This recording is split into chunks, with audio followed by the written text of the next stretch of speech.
Halo Soul Mistik, kembali dengan saya Tian Doko di Bermain Jiwa.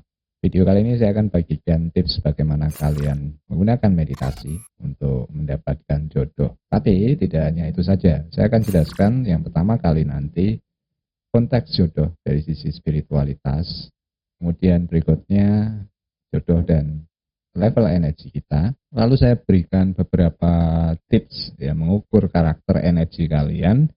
Dan yang terakhir, bagaimana kalian kemudian mengubah level energi itu untuk aplikasi mendapatkan jodoh ini tadi. Seperti apa? Kita akan bahas setelah yang satu ini.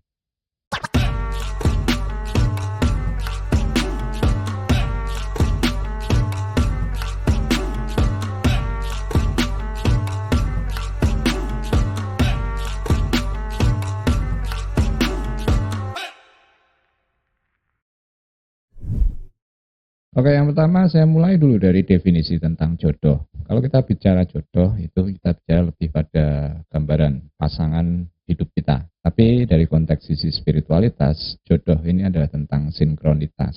Artinya ada kecocokan. Nah, dalam kasus di mana kamu ingin menemukan pasangan hidup, ini adalah sinkronitas dalam konteks pasangan hidup. Tapi jodoh tidak hanya dalam pasangan hidup saja. Jadi definisi sederhana sebetulnya kamu itu mendapatkan jodoh ketika kamu bisa sinkron antara apa yang di luar dirimu dan apa yang ada dalam dirimu.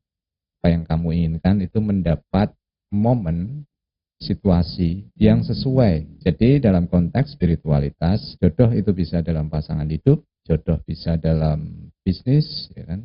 Jodoh bisa dalam lingkungan pergaulan dan sebagainya. Berikutnya saya akan menjelaskan tentang sinkronitas dan realitas. Oke.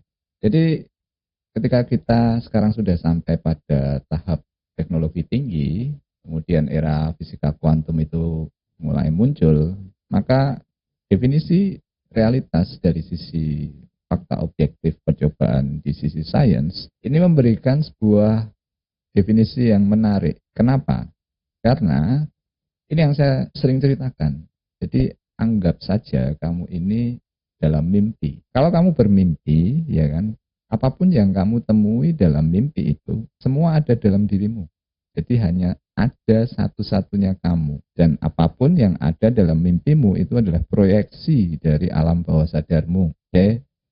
Ini agak sulit dicerna ya secara akal. Bahkan kalau orang awam merasa susah, ilmuwan pun susah. Jadi begini, fakta objektif dari fisika kuantum secara sederhana itu mengatakan bahwa apapun yang ada dalam pengamatan kita itu semua dipengaruhi oleh pengamat itu sendiri. Artinya apa? Jadi secara sederhana kamu itu bukan melihat realitas objektif, tapi kamu menciptakan apa yang ingin kamu lihat. Ini yang seperti Einstein katakan dia bingung karena dari hasil semua studi dan percobaannya secara sederhana itu kalau kamu tidak ingin melihat bulan, bulan itu tidak ada. Ketika kamu ingin melihat bulan, bulan itu ada. Oke. Ini sebabnya kemudian dia memunculkan sebuah teori relativitas. Jadi dalam kasus ini ya, kamu melihat saya atau melihat video saya ini tidak bisa dipastikan apakah kamu ada dalam mimpi saya atau saya yang ada dalam mimpi kamu. Jadi seperti menggunakan virtual reality, oke. Apa yang muncul di virtual reality itu ya hanya saya, yang lain hanya simulasi. Jadi apakah benar yang simulasi itu nyata atau tidak, dari fisika kuantum ini misteri. Oke. Jadi dengan begitu, kalau kamu memahami mekanisme energi ini, kamu adalah kuncinya. Karena kamu yang memasang sendiri, kemudian memproyeksikan sendiri, mengalami sendiri, dan menerima konsekuensi dari apapun yang tadi sudah kamu bentuk dalam realitas di kesadaranmu. Nah, sekarang saya akan lebih perjelas supaya kamu bisa sedikit mencerna apa yang ditemukan fisika kuantum dan apa tadi yang saya sudah paparkan. Jadi prinsip sederhananya, apapun yang ingin kamu alami sepenuhnya menjadi tanggung jawab dirimu. Kamu tidak bisa mengharapkan sebuah perubahan tanpa melihat atau merubah bagaimana kamu ingin melihat realitas dirimu itu sendiri. Jadi dalam kasus ini, kalau kamu ingin mendapatkan jodoh pasangan hidup, kamu ingin mendapatkan pekerjaan yang sesuai, kamu ingin mendapatkan lingkungan pergaulan yang sesuai. Ini adalah tentang permainan bagaimana kamu menciptakan realitas itu. Bagaimana kamu mengubah level energimu dan bagaimana kamu mengubah mindset dirimu itu sendiri. Jadi ini kenapa spiritualitas itu fokus ke diri. Karena kamu tidak akan bisa mengubah sesuatu di luar dirimu tanpa kamu mengubah lebih dulu apa yang ada dalam dirimu. Oke? Berikutnya, sekarang saya akan jelaskan mengukur level energimu. Kenapa kamu perlu paham semua tentang mekanisme energi. Jadi kalau istilah elektromagnet ya, semua orang sudah tahu. Tapi itu kan perspektifnya adalah listrik menyebabkan magnet. Apa yang ada di ajaran kuno itu adalah magnetoelektrik. Balik saja. Jadi secara sederhana ada kekuatan yang menggerakkan. Kalau menggerakkan itu bisa menarik, bisa menolak. Dan ini yang menyebabkan semua bergetar, bergerak. Dan kalau kita mau sederhanakan, definisi listrik itu adalah semua yang bergerak. Bahkan benda mati pun yang diam, itu ada getarannya, ada gerakannya. Jadi pada prinsipnya, semesta ini adalah suatu hal yang hidup. Tidak ada kematian, yang ada hanya proses perubahan wujud demi wujud. Dari misalnya padat, cair, gas, dan seterusnya. Nah, ketika kamu memahami hal ini, maka kita lebih pada mempelajari level energi kita, kekuatan daya tarik dan tolak kita dalam kaitannya tadi. Kalau kamu bicara tentang pasangan hidup, ya ini yang mempengaruhi bagaimana kamu berjodoh atau sinkron. Kalau bicara tentang pekerjaan, karir, ya kan, pilihan bisnis, ini juga terkait bagaimana getaranmu itu sesuai dengan getaran semesta itu sendiri. Ada 3 karakter level getaran ya, terkait dengan proses perjodohan, entah itu pasangan hidup, bisnis, dan lain-lain. Jadi begini, dalam kasus pasangan hidup supaya lebih mudah ya, mana yang mewakili dirimu? Jadi misalnya sekarang kamu ingin mendapatkan pasangan, kamu sudah berupaya sepenuh tenaga, ya kan, membuat dirimu menarik, tapi rasa-rasanya kok di sekitarmu atau jodoh itu tidak datang juga. Nah ini artinya apa? Ini gambaran bahwa daya tarikmu kurang. Atau daya tolak di luarmu lebih besar. Ya, ini kasus pertama, daya tarikmu yang kurang. Berikutnya kasus kedua. Kasus kedua itu adalah banyak orang tertarik pada dirimu. Ini kasus dalam pasangan hidup. Tapi dirimu sendiri merasa tidak tertarik. Nah ini berbeda dengan kasus yang pertama. Artinya bahwa kekuatan tolakmu itu lebih besar. Nah sekarang kasus yang ketiga. Kasus yang ketiga apa? Kasus yang ketiga adalah kamu mendapatkan pasangan. Oke. Tapi tidak bisa mempertahankan keseimbangan itu tadi. Bindingnya, ikatannya. Jadi kamu dapat pasangan. Tapi berikutnya itu selalu berhenti. Berhenti karena apa? Berhenti bisa karena KDRT, ya kan? Berhenti bisa karena perselingkuhan, berhenti bisa karena pihak ketiga, dan lain-lain. Ini kasusnya dalam bentuk atau istilahnya tadi relasi ya, pasangan hidup. Jadi mana dari ketiga karakter ini yang mewakili kondisi level energimu? Ini akan mempengaruhi bagaimana cara nanti kamu mengafirmasikan atau mengubah frekuensi getaranmu. Oke, berikutnya tadi kalian sudah tahu level getaran dan karakter getaran kalian. Sekarang saya akan jelaskan tentang alkemi atau secara kimianya, secara chemistry-nya. Ini sebenarnya hal yang sederhana dan sudah ada di ranah ajaran leluhur baik di Indonesia maupun di luar sana. Jadi mekanisme tubuh kita itu sendiri kan pertama adalah tentang tadi magnetisme, ada tarik menolak, ya kan? Kemudian itu diterjemahkan oleh organ kita dengan memproduksi zat-zat kimia. Jadi cinta itu juga adalah bentuk karena reaksi efek kimia yang dihasilkan oleh kelenjar-kelenjar itu tadi. Jadi dari magnetik menjadi elektrik, menjadi chemical, kimia, kemudian baru itu berefek di level materi. Nah, ajaran-ajaran kuno dulu menerjemahkan ini dalam ritual-ritual dengan bunga, ya kan, sajen, dengan minuman atau apapun, dengan warna. Jadi kalau kita kembali di ajaran-ajaran yang masa lampau, setiap bangsa itu punya penanggalan, punya astrologi. kemudian ada pembacaan tarot, ada pembacaan ya peramalan dengan metode yang lain-lain. Sebetulnya itu adalah mekanisme di mana bagaimana kita itu sinkron atau selaras dengan semesta. Nah, di zaman yang sekarang ini orang mungkin susah percaya tentang hal itu. Tapi ketika saya mulai belajar lebih banyak berbagai ajaran kuno, kesimpulan saya berubah. Kenapa berubah?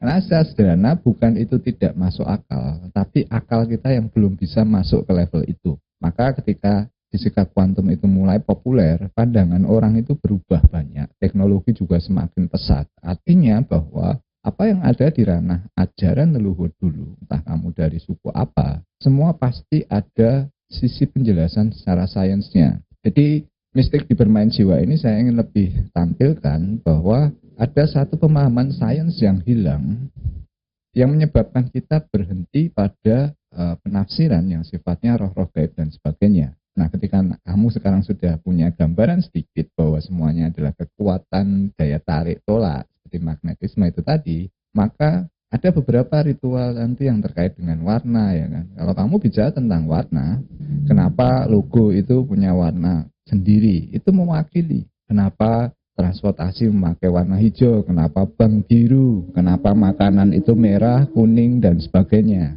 di setiap karakter logo atau tempat yang dibangun untuk bisnis. Demikian pula rasa. Kalau dulu kalian mungkin pernah mendengar dari dukun ya kan, minum kopi pahit. Itu adalah chemistry, alkeminya. Pahit itu untuk menolak, manis itu untuk menarik. Nah, seperti itu. Jadi kita melakukan ritual ini dengan dasar pemikiran yang nalar dan menjadi menyenangkan, karena kalau kamu itu melakukan sesuatu dengan ketakutan, itu kamu bergerak di level getaran yang rendah. Kamu tidak akan bisa mengolah di level materi, mengubah materi di getaran yang lebih tinggi. Bagaimana caranya mendapatkan jodoh? Saya akan bagikan 3 cara. Yang pertama adalah lewat pernafasan, kemudian yang kedua nanti lewat media tanaman, kemudian yang ketiga adalah media ciuman. Oke, kita mulai dulu dari yang pertama, lewat pernafasan. Jadi kalian bisa melakukan olah nafas secara rutin. Lakukan pernafasan 3 siklus. 3 siklus itu adalah kamu menarik nafas lewat hidung, kemudian tahan nafas, kemudian keluarkan lagi lewat mulut. Oke, kenapa lewat mulut? Supaya kalian bisa membaca tadi, sehalus mungkin nafas itu dikeluarkan, artinya kamu punya kontrol pada aliran.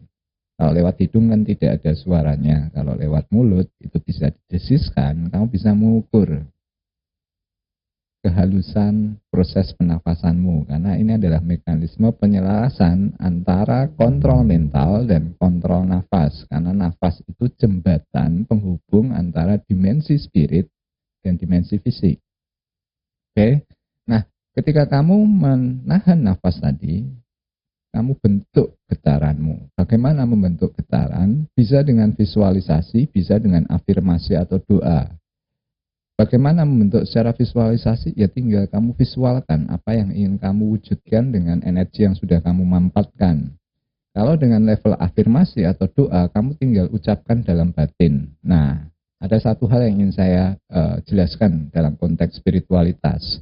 Kalau kalian belajar spiritualitas, ini berbeda dengan pemahaman dari sisi agama. Agama lebih mengajarkan bahwa Tuhan itu sosok penentunya yang mengabulkan doamu. Spiritualitas itu sebenarnya melengkapi bahwa segala sesuatu Tuhan itu punya peranan, tapi di sisi yang lain kamu juga penentu bagaimana Tuhan itu tadi mewujudkan apa yang kamu inginkan. Jadi apa yang membedakan dalam proses ini? Tadi kembali pada bentuk visualmu, kamu yang menciptakan apa yang kamu inginkan, dan yang afirmasinya itu kamu mengucapkan dalam batin, berdoa pada Tuhan, Tuhan semesta, dengan kekuatan yang telah Engkau berikan, saya ingin apa? Bentuk itu dalam kata-kata. Jadi pertama tadi kamu harus tahu karakternya, mana yang perlu kamu naikkan. Apakah daya tarikmu yang perlu dikuatkan atau daya tolakmu yang diturunkan. Kamu tinggal mengucapkan ini. Nah, jadi kenapa pernafasan? Karena Pernafasan ini fundamental. Tidak ada kehidupan tanpa nafas. Jadi nafas itu adalah listrik. Seperti yang tadi saya jelaskan, segala sesuatu yang bergerak itu adalah listrik. Dengan kamu mengolah nafas, kamu mengolah listrik tubuhmu. Oke? Nah, ini saya cerita dari pengalaman saya. Saya ingat dulu waktu saya masih rajin olah nafas, waktu usia muda, saya tidak tahu. Rasanya banyak pasangan atau lawan jenis itu yang tertarik. Padahal saya belum kepikiran ke sana. Jadi ketika kamu mengoptimalkan alus pernafasan ini tadi, kamu mengoptimalkan listrik. Dan listrik ini tadi akan terakumulasi dalam dirimu dan ini mempengaruhi kinerja organ kelenjar yang ada dalam dirimu. Maka tadi kalau misalnya sekarang saya menjelaskan bahwa cinta itu diproduksi oleh hormon apa, itu terkait. Dan ini akan bergerak dalam level optimal. Entah kenapa, ya kan, ada getaran tadi yang dihasilkan dari efek kimia ini yang bisa menarik lawan jenis. Kalau dalam proses dunia binatang itu ada mereka bisa memproduksi bau dan sebagainya yang bisa menarik lawan jenis. Jadi ini penjelasan sederhana, kamu bisa menggunakan olah pernafasan untuk mendapatkan pasangan.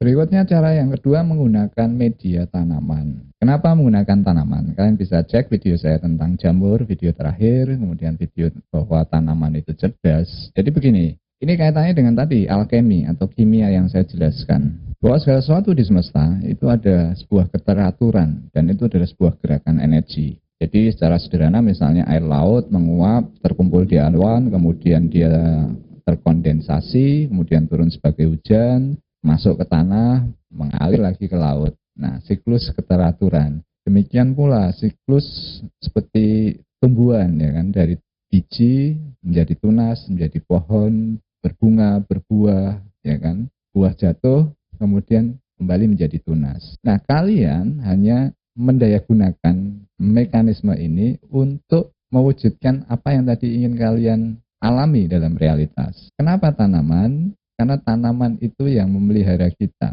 Tanaman itu yang menghidupi kamu dengan hasil seperti buahnya atau batangnya yang kita konsumsi. Tanaman juga memberi energi kamu dengan oksigen. Jadi ini yang saya katakan bahwa orang dulu memperlakukan tanaman itu adalah saudara tua. Bumi itu adalah ibunya. Nah, bagaimana menggunakan media tanaman? Langkah yang paling baik adalah tanaman yang ditanam di tanah langsung. Tapi kalau terbatas, kalian bisa menggunakan tanaman dalam pot. Kemudian pilih tanaman yang berbunga. Kenapa berbunga? Karena bunga itu dia punya mekanisme menarik, ya kan? Menarik serangga untuk kemudian dia menjadi buah. Oke? Nah, bunganya sendiri kalian bisa pilih mana yang getarannya ingin kalian dapatkan. Jadi kan bunga pasti ada warna merah, ya kan, kuning, orange, ya kan, ungu dan sebagainya. Nah, yang perlu kalian ingat itu adalah 4 cakra. Dari cakra yang paling bawah, cakra dasar, oke, cakra sakral, cakra solar plexus dan cakra jantung. Ini mewakili dimensi fisik kita. Kalau kalian lihat di internet, kalian bisa cari itu. Cakra dasar itu merah, cakra sakral itu kuning, cakra solar plexus itu orange, cakra jantung itu hijau. Ini kaitannya tadi dengan strategi branding, marketing, kenapa setiap perusahaan itu punya logo dengan warna yang tersendiri. Nah, demikian pula. Kalian bisa gunakan tanaman ini. Nah, prosesnya bagaimana? Kalau dalam pot, ya kan, kalian mulai tanam. Kalau bisa dari bijinya ya, atau mungkin ada di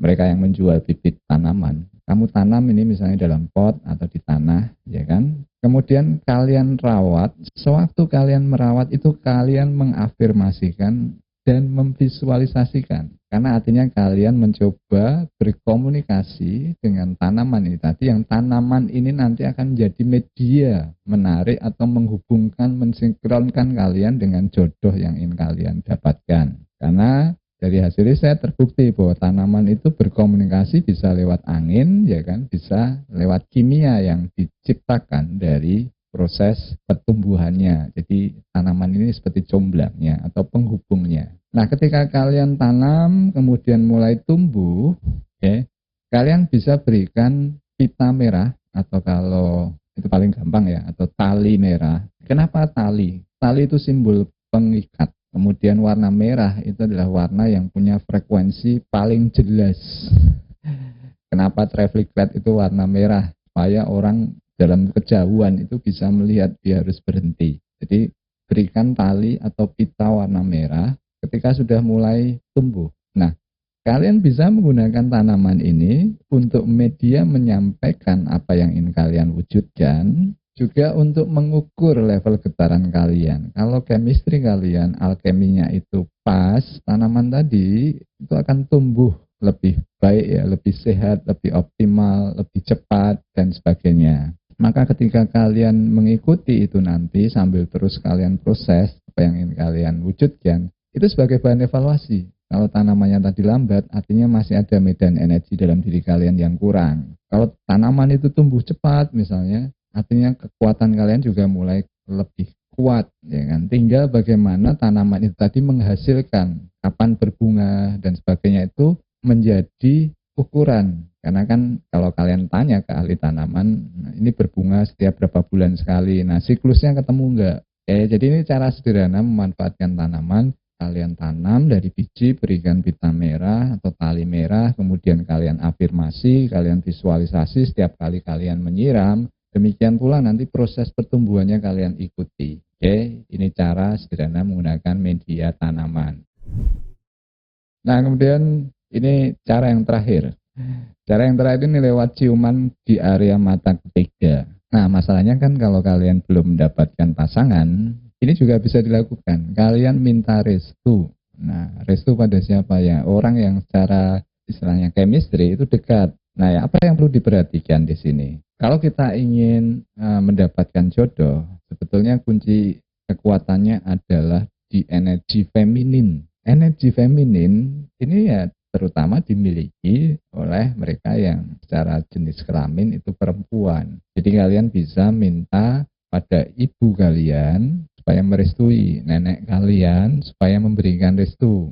Minta kalian dicium di area mata ketiga dan sampaikan, tolong entah kepada ibu atau nenek kalian supaya saya direstui untuk mendapatkan apa. Jadi kalau untuk pekerjaan ya dapat pekerjaan, kalau untuk jodoh ya supaya lekas mendapat jodoh. Jadi ketika kita itu berhubungan dengan saudara segaris, secara energi itu chemistry-nya punya ikatan. Itu kenapa rata-rata orang itu kan meminta restu. Dan doa ibu itu adalah doa yang paling kuat. Karena ibu itu yang membesarkan kalian, ya kan. Energi feminin itu adalah energi yang menarik manifestasi. Maka kalau wanita itu punya daya tarik, kekuatannya itu memang memikat lawan jenis. Nah, demikian pula kalau kalian memang sudah berkeluarga, ya kan, doa kalian ke anak itu juga lewat ciuman. Maka kalau ada ritual nih, kalau orang mau pergi bertugas, bergelama, kebanyakan itu kan justru si laki-lakinya yang mencium kening si wanita.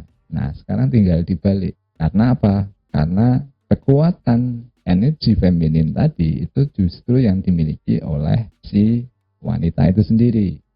Jadi ini cara yang sederhana, kalian bisa lakukan.